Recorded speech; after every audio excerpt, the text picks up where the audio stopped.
किसी भी चीज़ को कम या ज़्यादा करने में टाइम लगता है। हमें लगता है अगर हम 1 महीने का डाइट प्लान लेंगे तो हमारा दिनों में वेट कम हो जाएगा और जहाँ से हम चाहते हैं चर्बी कम हो जाएगी।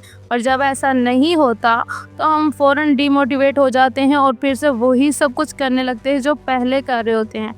आपको जब भी कुछ कम करना होगा या ज़्यादा करना होगा तो आपको थोड़ा टाइम लाज़मी लगेगा। वज़न कम करने में डाइट प्लान 70% और जिम यानी एक्सरसाइज करना 30% रोल प्ले करता है।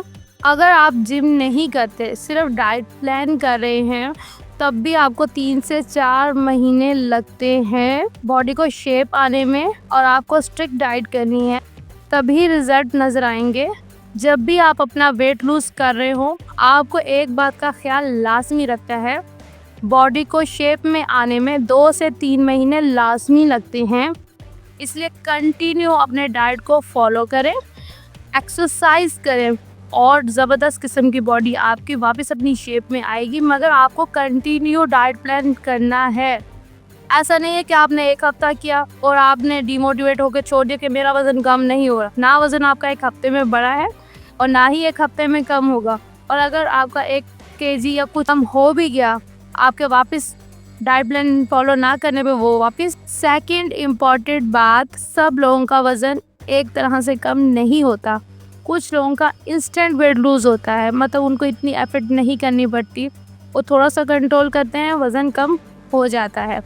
मगर कुछ लोगों का वज़न थोड़े टाइम बाद होता है मगर लाजमी होता है। अगर आप अच्छा डाइट प्लान फॉलो कर रहे हैं, आपका वज़न लाजमी कम होगा और बहुत अच्छे से होगा। हर जिस्म एक तरह का नहीं होता और ना ही सब चीज़ें सबके लिए होती हैं। कोशिश करें अपने डाइट प्लान को फॉलो करें और अच्छे रिज़ल्ट आपको लाजमी मिलेंगे। इस तरह की मज़ीद इंफॉर्मेशनल वीडियोस जानने के लिए मेरे चैनल को फॉलो करें। मेरे चैनल में आपको वेट लूज़ की बहुत सारी वीडियोस मिलेंगी जिसको आप फॉलो करके आसानी से अपना वेट कम कर सकते हैं। वीडियोस को लाइक करें, प्यारे प्यारे कमेंट्स करें और इसको शेयर करें। Thank you.